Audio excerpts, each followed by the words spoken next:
Now, as in where we left off, we were talking about what was the concept of Jay-Z's The Magna Carta. Personally, I don't even freaking know. It was like mixed with grievance, joy, money, fame, and Beyonce. Beyonce? Yes, that's what it sort of felt like, because and we've already said this, but it's just, I think we gotta say it one more time. Lyrics all over the place. We don't know what the concept is if your lyrics are like everywhere, because like I said, 1 minute. Oh, I'm so wealthy. I'm so famous. I got all this money. The next sentence, he's talking about struggling for diapers for his kid. What? What is struggling for diapers have to do with the Magna Carta? It's a rule in Ireland. England. Whatever. What does that have to do with anything? It's just, I don't know what the concept is. I still like the album, and yeah, pineapples and strawberries. As far as as far as a concept goes, I think you guys are expecting a little bit too much.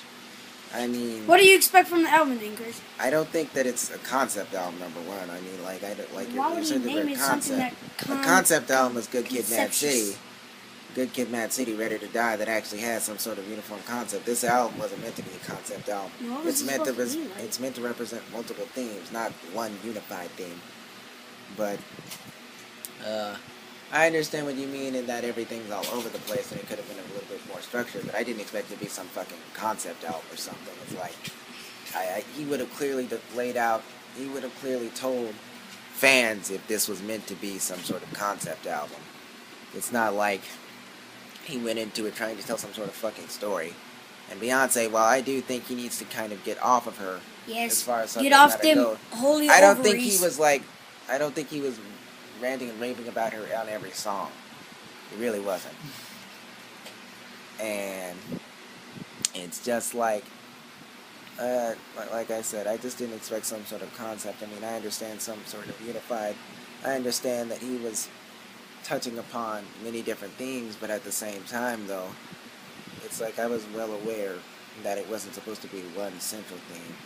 And so that's why I'm not annoyed by the fact that, he's not telling some sort of fucking story about rags to bitches or whatever you would like to call it.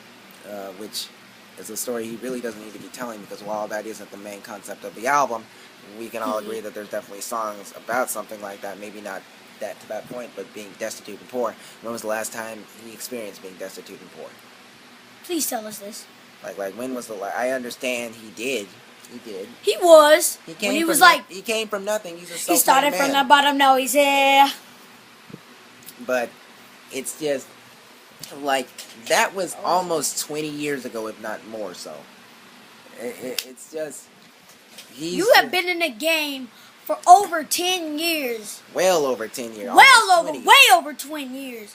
10 years. And, I'm not saying it's a bad album. It's a pretty good album.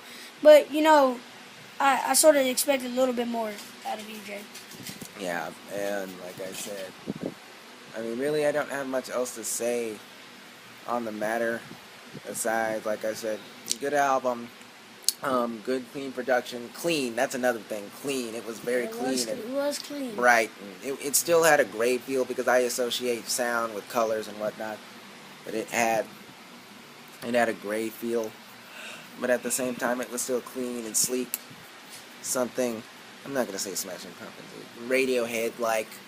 And when I say that, don't get the wrong idea. I'm not saying this sounds like Radiohead. I'm just comparing it to the sleek production of their music normally. I mean, under normal circumstances. Yeah. But what I'm saying, though, is that sleek production isn't going to make up for a shitty album. If your production's going to be awesome, and the album's not shitty. it's not going to make up for lackluster lyrics. Not melancholic. What's the word for it? Mediocre and lackluster lyrics. It won't. I mean, it's not going to save you. Like, if you're going to have an album with mediocre lyrics, at least have the decency. At least have your production be something that's like new and something that just hasn't been seen before. Because otherwise, it's just going to be just "I'm Gay" by Little B. Then And God knows that was horrible.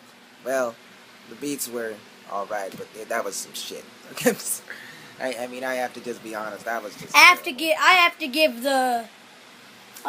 What's that face called? What's that face called? The one like, "Are you serious?" / nigga, that album was horrible. But it was just. I don't know. It's just like one area can't be weaker than the other. Yeah. If you're going to make an album that has a lasting impression on music listeners around the world, it needs to be something that's strong in all areas. I know he's not perfect. I know most rappers aren't perfect. I know most musicians in general aren't perfect. Some musicians just outright suck. But it's just like, the mark of a great musician is to have a consistent... Oh, okay, hold on. Yeah. Alright. My bad to cut you out. But there's something else I have to say. Cut you out. I feel like the album didn't really progress as it went on. I feel like the first song was probably the most hyped out of all of them. Oh yeah, out of all the songs. Yeah, I get it what got you're saying. the second song was good, third song was good, but then it just started going down. And the last song, I liked it, but I loved Ocean. But yeah, I loved it, but I'm talking about like the whole album, like it's sort of like the last song, La Familia and Nickels and Dime. Yeah, those last two songs, you know, they were good, but they needed to be. They need to. It was bland, yeah. We needed more feel. We needed more feel to it. It was kind of just like he was just. I don't want to say bullshitting his way through it. He put effort into it, but at the same time, he was kind of just lazy to it. Yeah. You know what I'm saying? It's just, yeah. But also, did you know that the Magna Carta was something made by a king in Britain or some stupid shit like that? It was a law. It was a law that was trying to be passed in Britain. It was a law. Okay. History lesson time. History lesson, niggas! The Magna Carta was a document similar to our Constitution. Maybe not necessarily similar to our Constitution, but the clause in it giving the president rights. I mean, not rights necessarily, but limitations on his power.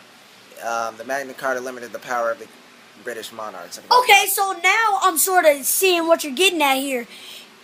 Jay-Z, I guess, is trying... but it still doesn't make sense because the Magna Carta is like limited. What it's trying to do is limit power. And what I guess Jay-Z's trying to say is he's trying to see if he can limit his power in his lyrics. This just sounded stupid.